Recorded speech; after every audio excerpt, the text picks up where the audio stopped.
الحمد لله رب العالمين صلى الله وسلم وبارك على نبينا محمد وعلى آله وصحبه أجمعين ومن تبعهم بإحسان إلى يوم الدين أما بعد. Zahvala pripada uzvišenom Allahu gospodaru svih svjetova, salavate i salame donosimo na Allahu poslanika Muhammeda, njegovu časnu porodicu i sve plemenite ashabe. Sinoć smo govorili o životu i dijelu i misiji reformatorskoj šeha imama Muđedida Muhammeda ibn Abdul Wahhaba rahmetullahi alejh. Ukratko smo se dotakli tih najbitnijih detalja vezanih za njegov život. I spomenuli smo najbitnija mjesta koja je šejh rahmetullahi alejh posjetio sa ciljem traganja za znanjem. Pa smo spomenuli da je išao u Mekku sa svojim ocem još kao malo dijete i zajedno sa njim prisustvovao određenim halkama znanja. Nakon toga, kada je napunio 21 godinu, odlazi u Medinu, Allahov poslanika sallallahu alejhi ve sellem, i uči od uleme koja je tamo boravila. Od najpoznatijih šehova, učenjaka kod kojih je učio šeh su na prvom mjestu alim muhaddith Muhammad Hayat Sindi, koji je bio jedan od najpoznatijih učenjaka haditha u tom vremenu. Od njega uzima znanje o hadithu, fiqhu i akidi, tauhidu. I drugi učenjak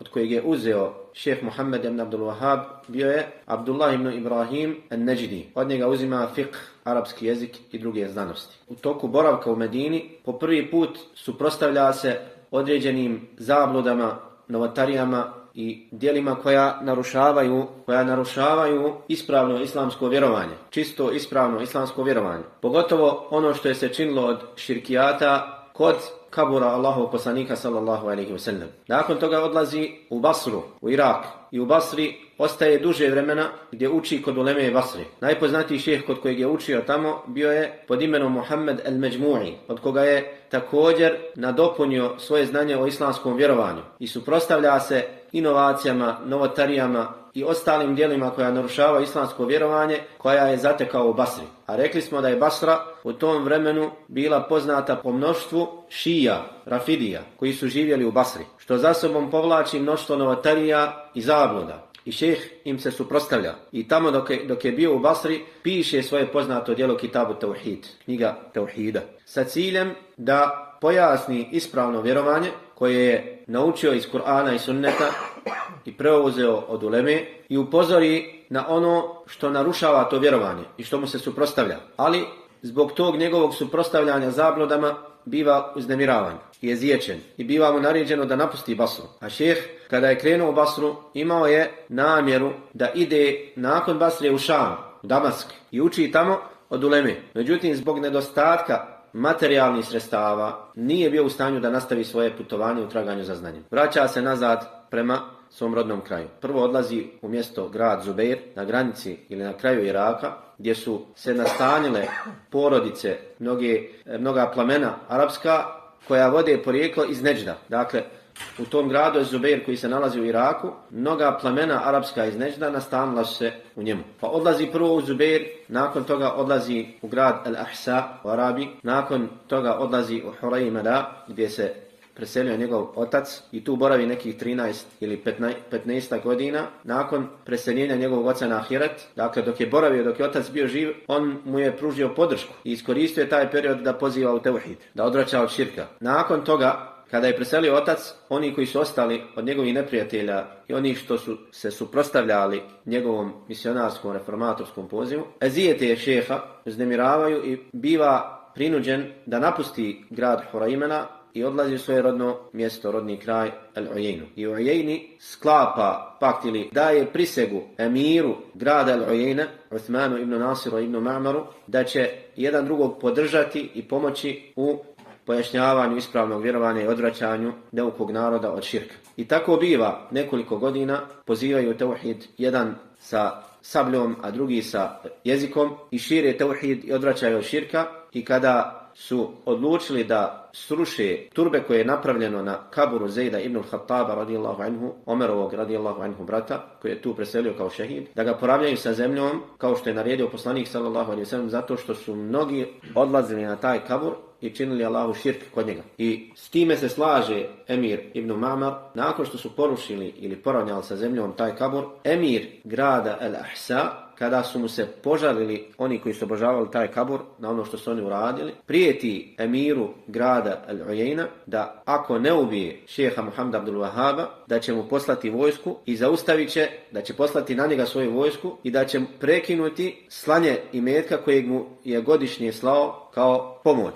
Dakle, imetak, hrana i tome slično. I ovaj emir Ibn Ma'mar tu je proneverio emanet i raskinuo ugovor sa šehom iz straha od ovog emira. Kaže mu, ne mogu te više pomagati, bojim se da će nas napasti, da nećemo biti u stanju da se odbrani od njega, savjetujem ti da napustiš ovo mjesto. I šeh napušta, pojasnili smo detalje na koji način, i onda odlazi u drugo mjesto koje se zove Ad-Dar'ije, gdje se šeh nastanio i tu je ostao sve do smrti. U tom mjestu daje prisegu emiru tog mjesta, Muhammedu ibn Su'udu, koji kada je čuo njegov poziv, šta je to u što poziva i koja je njegova misija i ideja reformatorska, da povrati ljude izvornom vjerovanju, da ih vrati na Kur'an i sunnet i da ostave ono što je pripisano Kur'anu i sunnetu, a nema veze sa time. Dopada mu se šehova ideja, misija i obećavamo da će ga pomoći na tom putu i jedan drugom daju prisegu na tom putu. Da će ga pomoći u pozivu u tauhid i vraćanju ljudi Kur'anu i sunnetu, a šejh Muhammed rahimahullah daje prisegu ovom emiru da nakon što ih Allah pomogne neće napustiti grad Dar'iju i da će ostati tu i podučavati ljude tauhidu. Dakle, sklapaju jedan pakt, dogovor, ugovor da će pomoći jedan drugog u širenju ispravnog vjerovanja. I tako biva. Pozivaju okolna mjesta, šalju daje u dalja mjesta da pozivaju ljude da napuste ono što su obožavali njihovi prethodnici od kaburova, turbeta, drveća, kamenja i tome slično. Spominje šejh Ibn Besam u svom dijelu kojim govori o najpoznatijim učenjacima Nežda kroz historiju. Prenosi od dva učenika šeha Muhameda ibn Abdul Wahaba, koji preslikavaju stanje u kojem su bili prije dolaska šeha Muhameda. Pa kaže, prije nego što se šeh pojavio, prije što je došao, mi smo obožavali turbeta, dozivali bi šejtane u svojim domama, odlazili bi do određenih drveća i kod njih tražili bereket, sihr je bio rasprostranjen među nama, obožavanje, dozivanje džina, mnoge gatke, sujevjerja i tako dalje. Pa kada se šejh pojavio, rahimahullah, kao da nas je iz tame izbavio na svjetlo, a jest, jer je to sve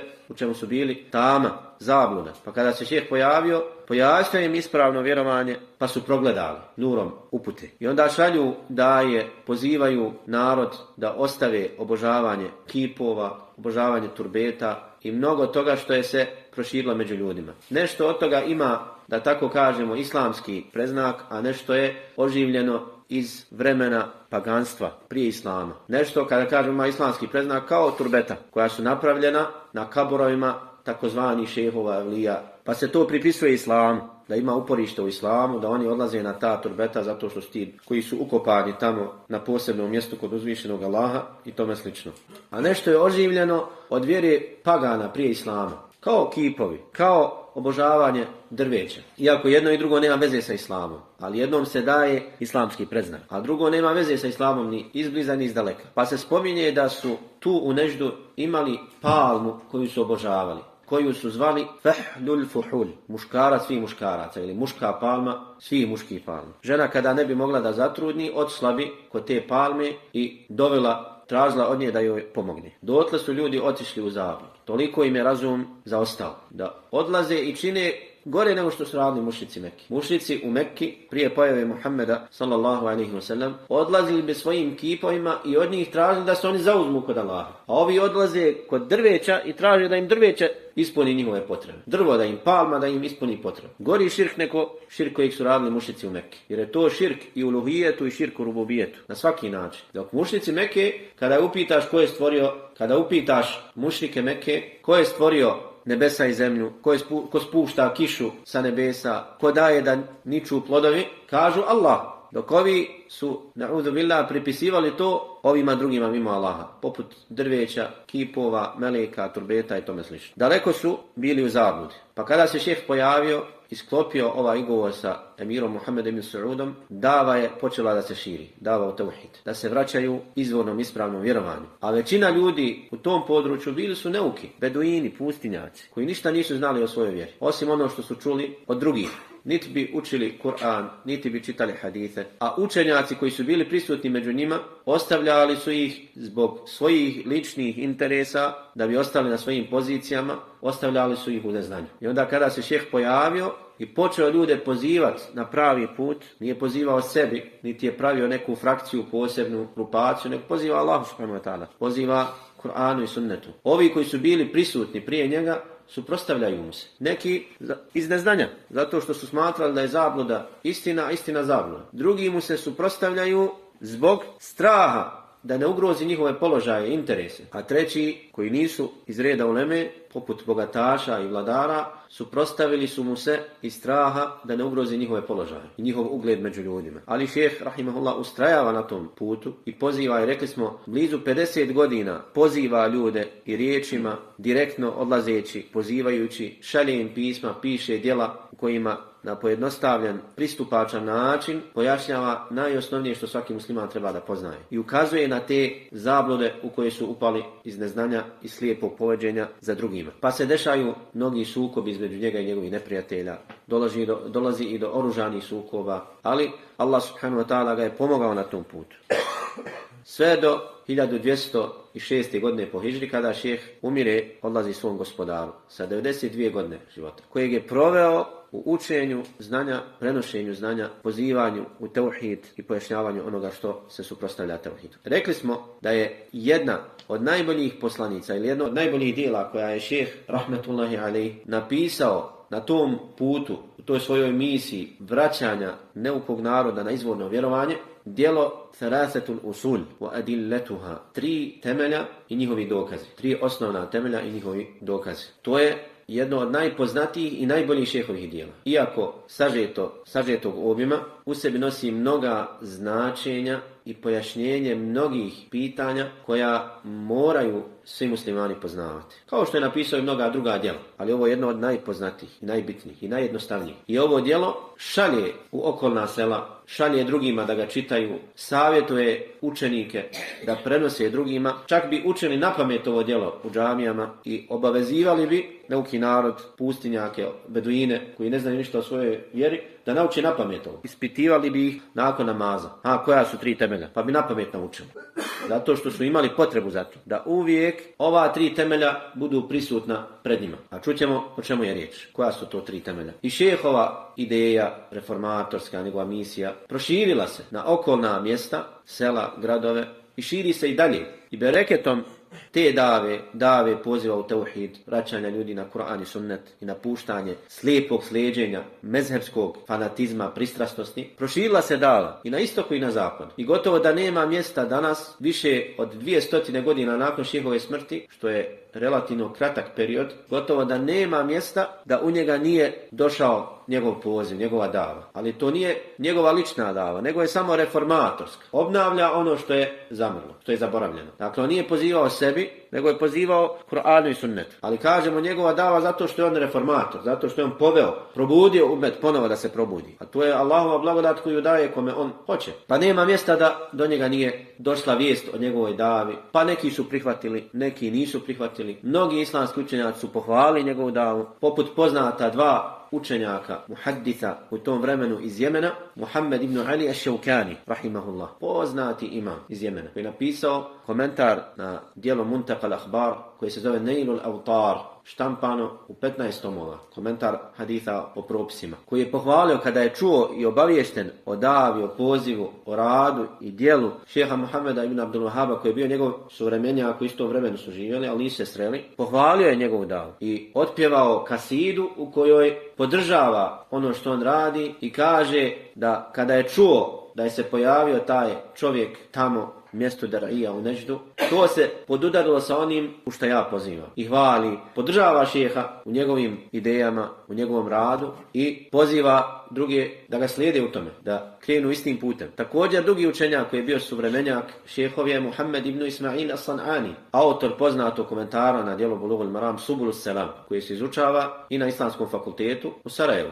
fakultet islamskih nauka. I izučava se na poznatim islamskim univerzitetima danas, ali kažemo čak se izučava i kod nas. Subulus Salam, komentar na Bulughul Maram. Autor ovog djela Imam as-San'ani također kada je obaviješten o šehu Muhammedu, pohvalio ga i podržao njegov poziv. I drugi učenjaci, Ali Paša Dagestani i drugi koji su bili u tom vremenu. A prije toga vidjeli smo da je to vjerovanje preuzeo od šeha Muhammeda Hayata Sindija, koji je bio najpoznatiji muhadis u tom vremenu. Podržavaju šehov poziv u vraćanje ljudi Kur'anu i sunnetu i napuštanju svega onoga što se suprotstavlja ispravnom vjerovanju od raznih širkijata i novotarija. Sa druge strane ima oni koji mu se suprotstavljaju, odbijaju njegov poziv pod uticajem potvora, glasina koje su kružile o šehu, kako je on halalio krv muslimana, kako je on haridžija, kako on poziva u novu vjeru, kako ruši hilafet, ovo, ono, razne potvore i glasine koje su kružile među ljudima, uticale su na to da mnogi odbiju poziv šehu i da ne prihvate ono što je on pozivao. Allah upućuje na pravi put koga hoće i zabira za uputu onoga koji je dostojan uputi. Ali u tome vidimo opasnost glasina, opasnost potvora, opasnost koliko mogu da naštete samom čovjeku koji povjeri u to, a i onima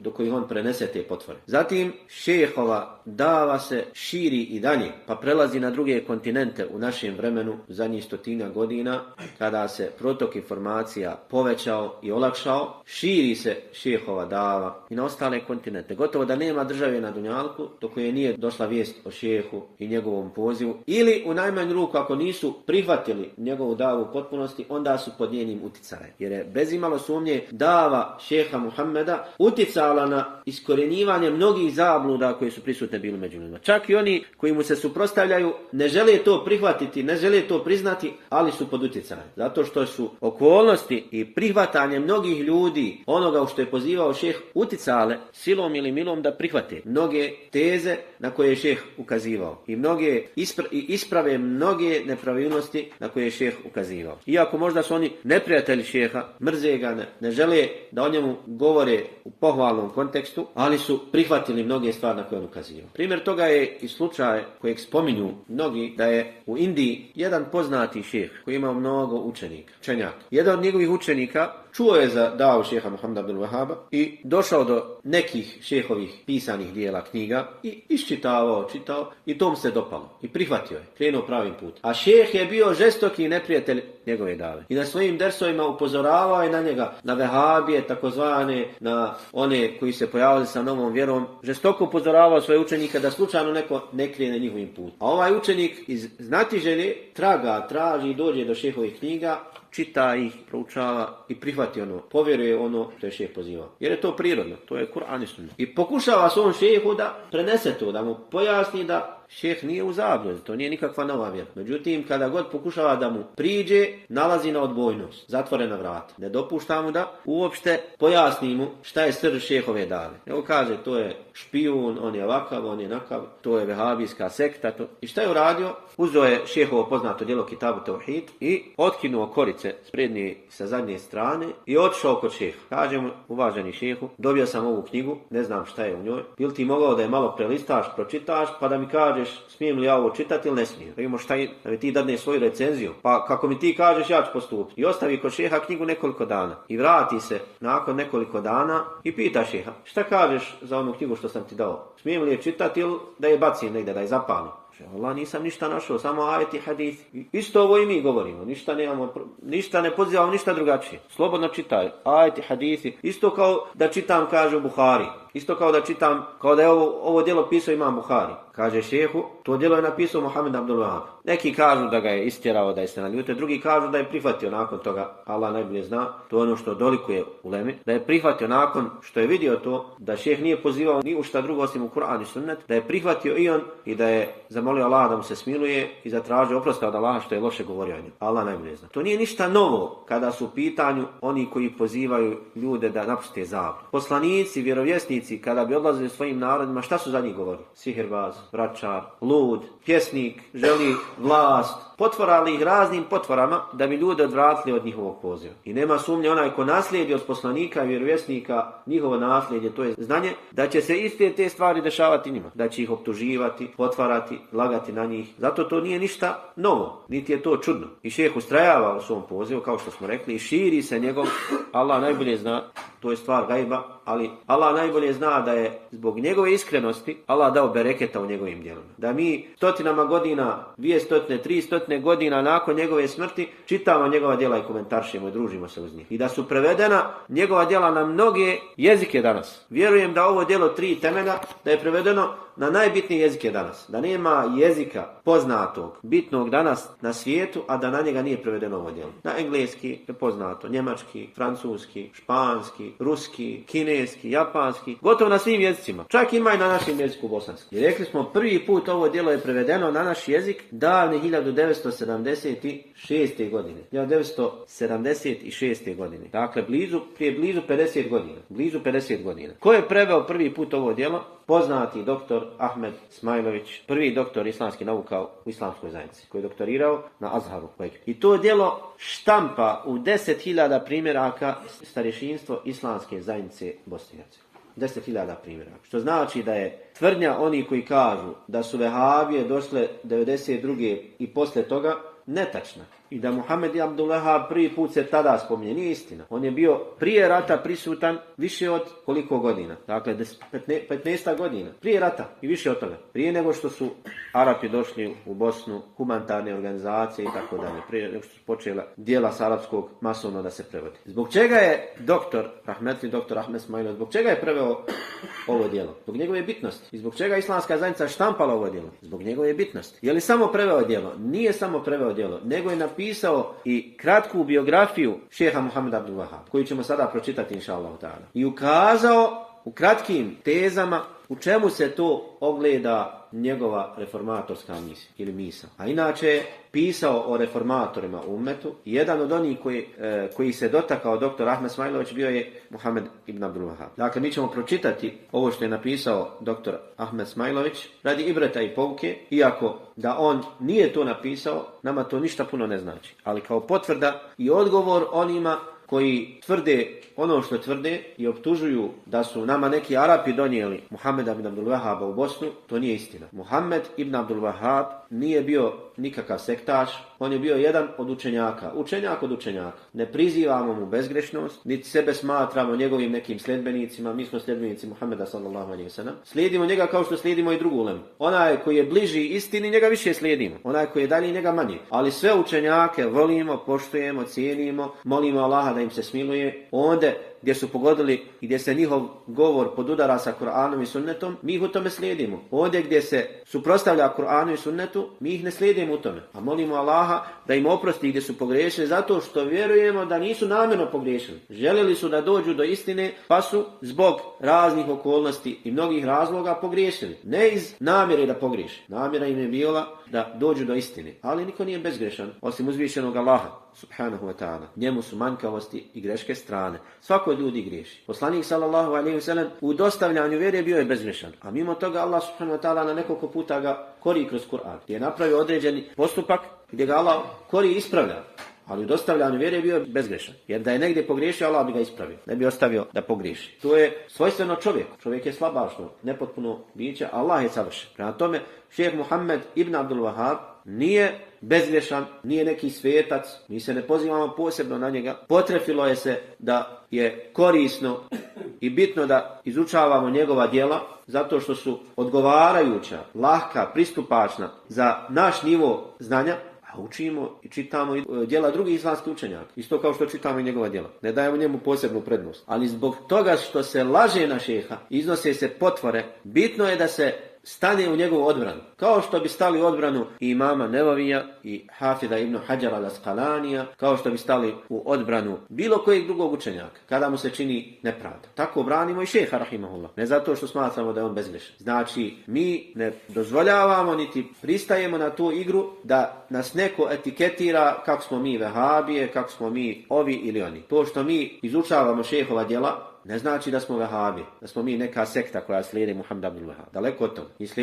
Mi smo muslimani koji slijede Kur'an, sunnet Allahovog poslanika sallallahu alejhi ve sellem. Slijede prve generacije, ashabe, tabiine i sve učenjake ovog ummeta koji su na istini bili. A to vehabije, ta izraz vehabije koji se pojavio, to je došao od strane Allahovih neprijatelja. Ministarstvo obrazovanja Velike Britanije u udžbeniku kojeg su napisali, leksikonsko djelo, u kojem govore o najpoznatijim pokretima na dunjaluku, najpoznatijim frakcijama, pokretima, vjerama i tako dalje. Kada dolaze do frakcije, grupacije koje nazivaju vehabija, kako je definišu? Kažu vehabije, tamo kaže pokret vehabije, to su sljedbenici ispravnog islama. Tako u njihovim udžbenicima stoji. To su sljedbenici ispravnog islama. Jedan od američkih mislilaca koji je napisao djelo o stanju islamskog ummeta. Umro je 1950. godine po miladu. Spominje stanje islamskog ummeta prije pojave Muhameda. Dakle, po svjedočenju zapadnjaka. Kaže da se ljudi udali u potpunosti od islama. Muslimani nisu više bili muslimani. Tako on govori. Njegovo djelo je prisutno,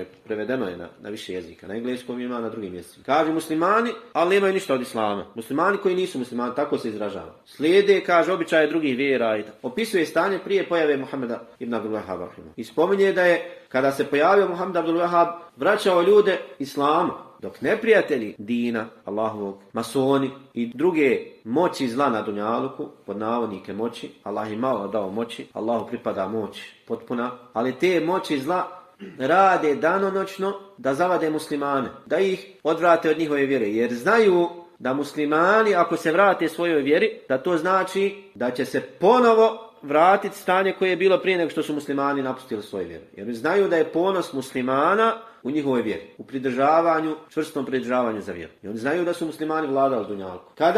Kada se pridržavali svoje vjere. I zato rade danonoćno i ulažu i metak i sve što je u njihovoj moći da odvrate muslimane od njihove vjere. I svako onaj ko pokuša na bilo koji način da probudi ummet, oni mu se suprotstavljaju. Na svaki mogući način i poznati način kada želite nekog da spriječite. Od toga da iznosiš potvore na njeg, da ulaziš u njegov nijet, da zavađaš njegove sljedbenike, da nekoga staviš u prvi plan koji govori suprotno njemu. To su njihove metode. Kada muslimani malo se probude, odmah ćete vidjeti kako se svi dignu na noge da bi ugasili tu malu žaravicu koja se zapali. I istinu je rekao jedan kada je rekao da neprijatelji islama bolje znaju Kur'an od muslimana. Da neprijatelji islama znaju bolje Kur'an od muslimana. Mnogi misle da je on želio da kaže kako oni čitaju Kur'an. Ne. Muslimani čitaju Kur'an, znaju bolje od nevjernika, ali nevjernici znaju vrijednost Kur'ana više nego što znaju muslimani. Kako to? Pa znaju ako se muslimani budu držali Kur'ana,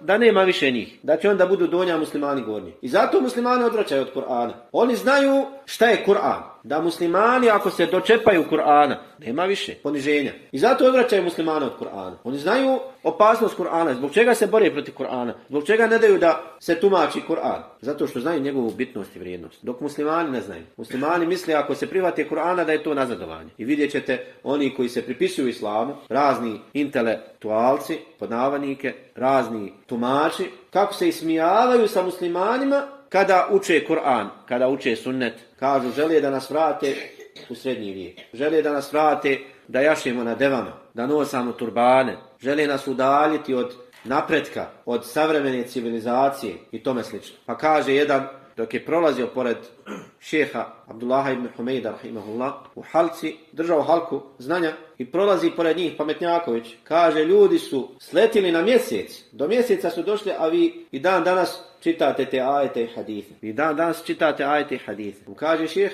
to nije ništa čudno. Stvorenje je došlo do stvorenja. Čovjek do mjeseca. A mi želimo da dođemo do gospodara. Vi ste sletli na mjesec, a mi želimo do gospodara da dođe. Drugi u sličnom slučaju, takvom pametnjakoviću, odgovara, nevjernici su došli do mjeseca. A do čega si ti došao? Ti nisi došao ni do mjeseca, ni do... Samo pametuješ i pričaš. Mi barem učimo, kaže, šta ti radiš? U redu, nevjernici došli do mjeseca, pod navodnik. A dokle si ti došao? Ti nisi ni dokle došao. Mi smo barem došli do knjige, do kraja knjige. A ti nici učio sa nama znanje, nici došao do mjeseca. Dakle, oni znaju vrijednost Kur'ana, znaju bitnost Kur'ana. A muslimani, nažalost, mnogi veliki muslimani, koji smatraju sebe velikim muslimanima, smatraju da je učenje Kur'ana i sunneta, vraćanje Kur'ana i sunneta sunnet da je to nazadak ovog ummeta. Da ćemo na jedini način napredovati da skinemo sa sebe te okove, te poveze oko nas koji nam ne daju da idemo naprijed, a to je za njih Kur'an i sunnet, jer kaže ne daju nam naprijed da idemo. Kad god krenemo nešto, ovo je halal, ovo je haram, ovo može, ovo ne može, pustite nas da napredujemo jednom. Pa dobro, šta si napravio za sve ove godine? Jesi ništa izumio? A istinu je rekao Omer radijallahu anhu da smo mi narod, Arapi, a i oni koji za njima idu, koji Allah uzvisio sa islamom i kada budemo tražili ponos u nečemu drugom mimo islama, ponišće nas Allah. Nema nama ponosa ni u avionima, ni... Šta je to zapad izmislio? Izmislio avion. Allah subhanahu wa ta'ala stvorio pticu 1000 godina prije njih. Leti po zraku i pusti svoj izmet na nas. Šta su izmislili? Mala ptica bolje od njih leti. Ne trebaju ni gorivo, ne trebaju, može sletiti gdje god hoće. Niko ne negira naučna dostignuća, savremena dostignuća. To je potrebno. Svi mi to koristimo. Ali preuveličavanje toga kako je zapad dostigao to i dostigao to i dostigao to, a kako su muslimani nazadni. U Kataru sada, kada je svjetsko prvenstvo bili, otkrili jedno veliko naučno otkriće. Tuš za pranje posle nužde. Tuš za pranje posle nužde, naučno otkriće. Začudili se kad su našli u WC-u tuš za pranje posle nužde. To je taj zapad kojim se mi divimo. Koji smatraju da čovjek muško sa muškom može da ide u brak. I čovjek sa životinjom, životinja sa psom. To je taj njihov razum, inteligencija. To što su od naučnih dostignuća postigli, na prvom mjestu nisu oni sami u tome učestvovali. Nego su oni iskoristili mnoge muslimanske umove. Od početka razvijanja nauke. Mnogi muslimanski umovi su u tome učestvovali. Druga stvar, oni sakupljaju inteligenciju iz čitavog svijeta i onda to sebi pripisuju. I na kraju, što je najbitnije, to je ono što im je Allah dozvolio. Allah im je dao to pamet. Što nisu oni prije nas otkrili to, prije 1000 godina. Allah je odredio sad da se otkrije i da se napravi i da se dostigne. I sutra Allah nam može to sve uskratiti. Znači, naziv, termin vehabije ili vehabizam je izmišljen termin od strane neprijatelja Islama. Od strane neprijatelja Islama. Šta je cilj te etikete? Cilj je da se ljudi odvrate od Muhameda ibn Wahhab. A kada se odvrate od njega, odvraćaju se od njegovog poziva. Šta je njegov poziv? Kur'an i sunnet. Na koncu dođemo do zaključka da je cilj šta? Udaljiti ljude od Kur'ana i sunneta. Udaljiti ljude od Islama. To je primarni cilj. Da do ljudi ne dođe glas istine. I da i dalje ostanu da im oni nude šta je vjera, šta je pravi put, materializam, da robuju svojim strastima i da spavaju jednim velikim zimskim snom iz kojeg se ne trebaju nikad probuditi. Zaspite, budite dobro, sigurni, sve je u redu, nemojte se buditi muslimani, spavajte i jedite i provodite se, ništa se nemojte sikirat, nemojte se brinut, mi ćemo sve za vas. Kao što su i nama u Bosni govorili i sada govori, mi ćemo vas štiti, ne damo mi na vas, mi ćemo vas čuvat, dođite vi sa nama, mi ćemo vama dati, a mi spavamo i vjerujemo. I dešava nam se, desilo nam se, dešavalo, nije jednom, dešavalo nam se i opet će nam se desiti ako se ne promijeni. Opet će nam se desiti, opet će nam rušiti i džamije, i silovat majke, i žene, i sestre, i ubijati djecu, a mi ćemo da se borimo po džamijama ko je vehabija, ko nije vehabija. Mi ćemo da kao onaj se raskoračio, onaj je pustio bradu, onaj je ovakav, onaj je onakav, i ona više smije od din dušmana, od neprijatelja države i naroda. Zbog čega? Zato što nije u kafani. Ne gleda utakmicu krupno. Je normalan. Ne ide u diskoteku. Ne pije, ne prodaje, ne kupuje alkohol, ne kupuje cigare, prodaje drogu. Ne voda se sa curom po gradu. Je normalan. A dijete se prihvati u porodici, prihvati se vjere, ima ko da mu salije stravu. Pa ga vode kod psihijatra, pa ga vode kod hođe, pa mu prave sihre. Na kraju završi u ludnici. Nasilu ga naprave ludi. Čovjek postao normalan. To je naše društvo. A šejh Muhammed ibn Abdul Wahhab, on je velika jedna babaroga koja plaše se ljudi njime. To su ti neke vehabije, oni kada se pojave, desit će se nešto. Došli nam da nam kradete djecu, ko što su govorili prije 15 godina. Došli da nam kradu djecu. Ko je došao da ti krade djecu i gdje da ih vodi? Ne kradete nam djecu. Gdje je? U Vatikan, u Ameriku, u Kanadu, tamo da čuvaju djecu njihovu. U Afganistan, da gule krompir. Ko krade djecu? Ne, odveli ste ih iz kuće u džamiju, iz diskoteke i odveli u Metec. Umjesto da čita roman, on čita Kur'an. Molim Allaha subhanahu wa ta'ala da sačuva nas spletki i spletkaroša i da učini istinu istinom, vidljivom, jasnom i olakša nam da je slijedimo, a zabludu zabludom, jasnom, vidljivom i olakša nam da je se klonimo. Ostalo je još da pročitamo ovo što je napisao dr. Ahmed Smajlović i time ćemo završiti večerašnje predavanje. Islamski svijet je u prvih nekoliko stoljeća svoga razvoja postigao veliki uspjeh na svim poljima ljudske djelatnosti. Može se slobodno reći da je navedeni uspjeh ovog svijeta bio presudan za dalji razvoj čovječanstva. Kur'anski čovjek je dobro znao šta hoće da ostvari i šta želi da postigne. Bilo je to rađanje nove kulture koja je cvjetala u izgrađenim svjetskim centrima kao što su Damask, Bagdad, Kairo, Karavijum, Kordova i drugi. U njima se rađao novi svijet nauke, filozofije, kulture, umjetnosti, trgovine, zanatstva i civilizacije. U ove centre hrlili su ljudi sa svih strana svijeta. Znali su da se tamo živi slobodno, jer je sloboda vjere, riječi i djela bila svakom zagarantovana. Dok su u drugim dijelovima svijeta narodi u to doba umirali od nasilja, eksploatacije i pritiska. Dotle su u islamskim zemljama živjeli slobodno i potpuno ravnopravno. Nakon tih nekoliko stoljeća uspona, islamski svijet je zadesila nesreća za nesrećom. Najezda krstaških vojni sa zapada i mongolskih hordi sa istoka porušila je sve nade njegovog daljeg razvoja. Malo kasnije, kolonijalističke sile su pokopale i posljednju njegovu nadu, porobljavajući skoro čitav islamski svijet. Uzrok ovog pada, pored objektivnih faktora, bili su faktori unutrašnje, subjektivne prirode. Vjera je izgubila svoju revolucionarnost i pretvorila se u najobičniju formalnost. Jednostavno, islam je izgubio svaku vezu sa dušom, srcem i umom. Tako islamski svijet zapao u svoj mrtvački san, iz koga je bilo skoro nemoguće probuditi.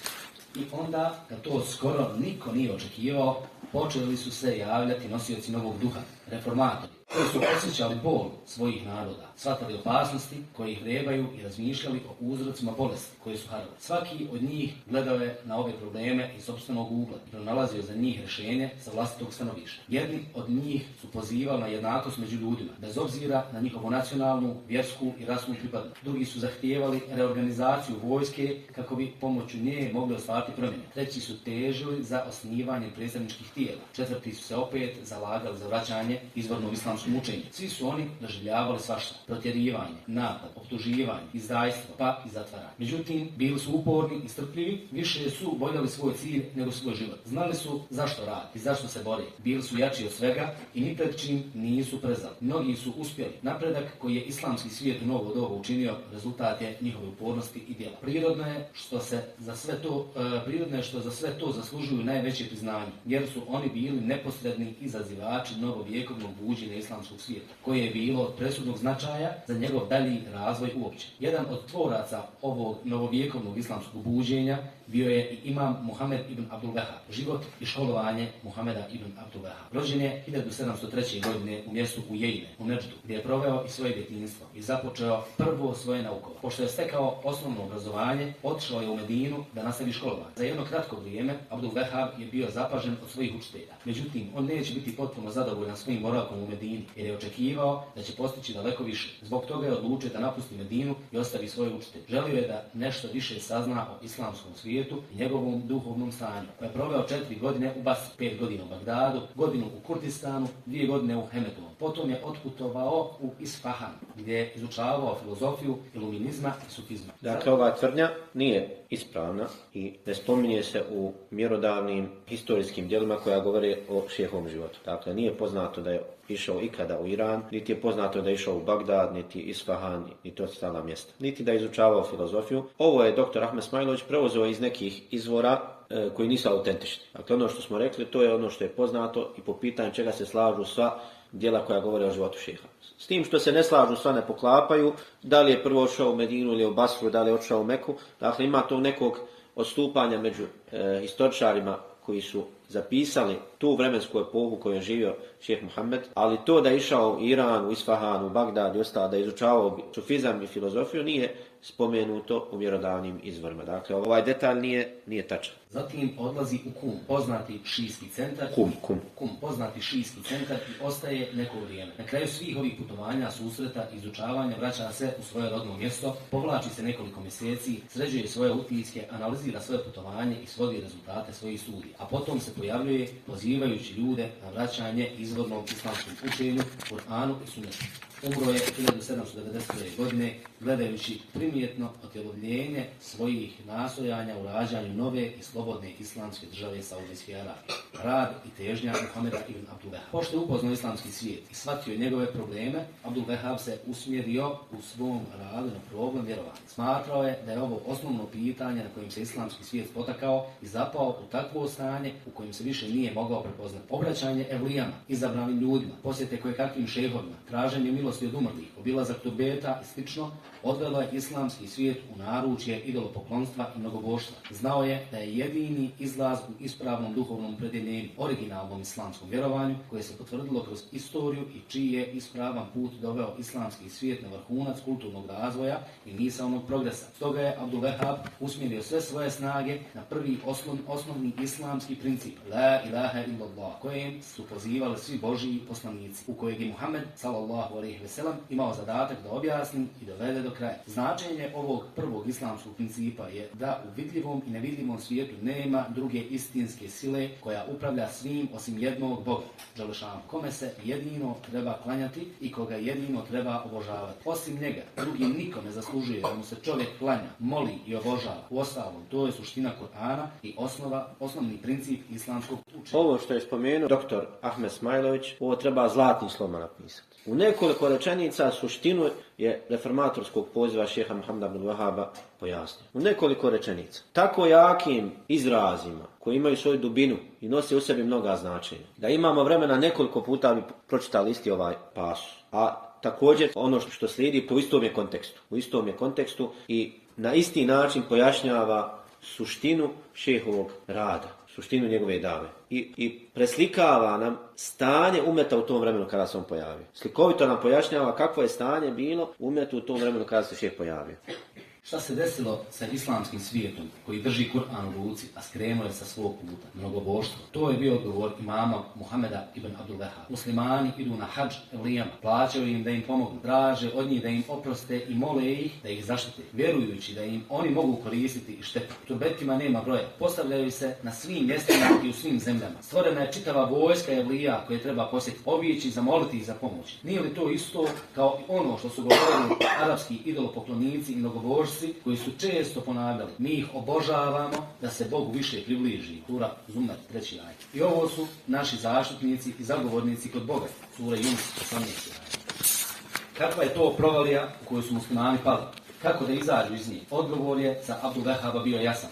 Onako kako su se iz iste provalije ljudi izvukli i prije toliko stotina godina. Mogu se izvući samo Kur'anom i sa Muhammedom sallallahu alejhi ve sellem. Jednostavno sa la ilaha illallah Muhammedur Rasulullah. Da bude nesreća još veća, islamski učenjaci su zatvorili sva vrata ičtihada. Zatvaranje ičtihada bila je druga tragedija koja je zadesila muslimane. Imitacija je carevala, oponašanje je gospodarilo, a slobodoumnost je gušivana svugdje gdje god je to bilo moguće. Bilo je potpuno zaboravljeno da islam traži slobodu misli, proučavanja i riječi. Slobodu misli koja je u granicama šerijata.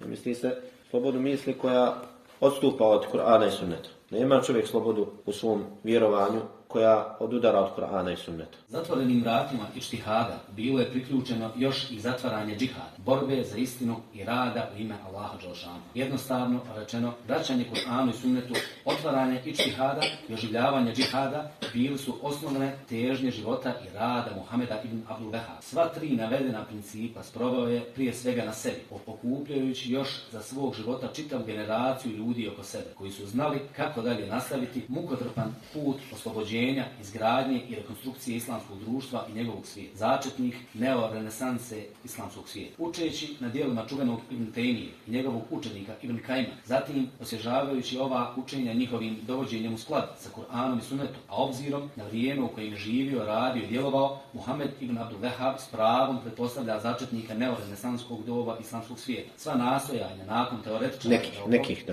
Sva nastojanja nekih teoretičara da opovrgnu ovo shvatanje uzaludna su, jer je očito da su naučno neosnovane. Ovo tvrđenje ima za sobom historijske dokaze koje ne želimo ovdje posebno isticati, jer je ovaj rad više upoznavajući karaktera i upućen je prije svega svakodnevnom našem čitaocu. Činjenice nam govore da je neorenesansa islamskog svijeta začeta u njegovom krilu, a historijski momenti idu ovome u prilog. Uticaj Muhameda ibn Abdul Wahhab. Imajući u vidu izloženo kao i razvoj tendencije moderne islamske misli, stiče se dojam da je imam Abdul Wahhab imao veliki uticaj na znatan broj islamskih mislilaca 18. 19. našeg stoljeća. Dovoljno je istaći samo to da su pod njegovim uticajem bili i mislioci kao što su Afganija, Abduhu, Senusija i drugi. A i danas se javlja sve više učenjaka islamskog svijeta kao i teoretičara zapada koji ozbiljno proučavaju njegovo djelo i rad i misao. Ako svemu dodamo još i to da današnja Saudijska Arabija zvanično prihvata njegove ideje revitalizacije islamskog duha na mnogim područjima ljudske djelatnosti, onda nam postaje potpuno jasno koliki je današnji domet njegovih misli, djela i ideja. Djela Muhameda ibn Abdul Wahhab. Teško je sada reći koliko je ovaj učenjak ostavio djela iza sebe. Još je teže u jednom kratkom radu izvršiti analizu njegovih djela, makar onih i najpoznatijih, pa i najglavnijih. I pored ove teškoće, nastojat ćemo ovdje ukazati na nekoliko njegovih radova. Uzet ćemo za primjer samo nekoliko tih dijela. Počnemo sa dijelom Usulul Imani, osnovi vjerovanja. Usulul Imani, osnovi vjerovanja. Izdato u Kairu. Ovo dijelo nam po samom naslovu govori koja je njegova centralna problematika. Pitanje spoznaje Boga Đelešanuhu i vjerovanje u njega. Zatim pitanje vjerovanja u sudbinu i sl.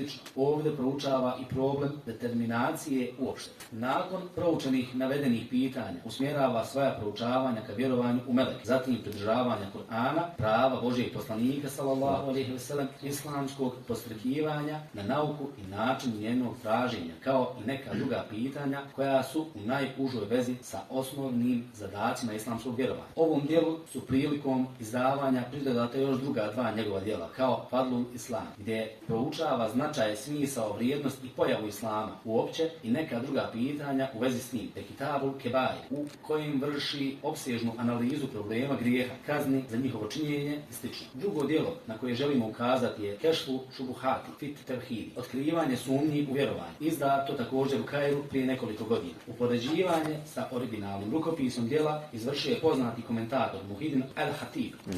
Ovdje autor daje najprije definiciju vjerovanja u jednog Boga Đelešanuhu, dokazujući da je to vjera svih Božjih poslanika. Istovremeno proučava i problem mnogoboštva kao i idolopoklonstva. Uglavnom, djelo je posvećeno ovom problemu u cjelini.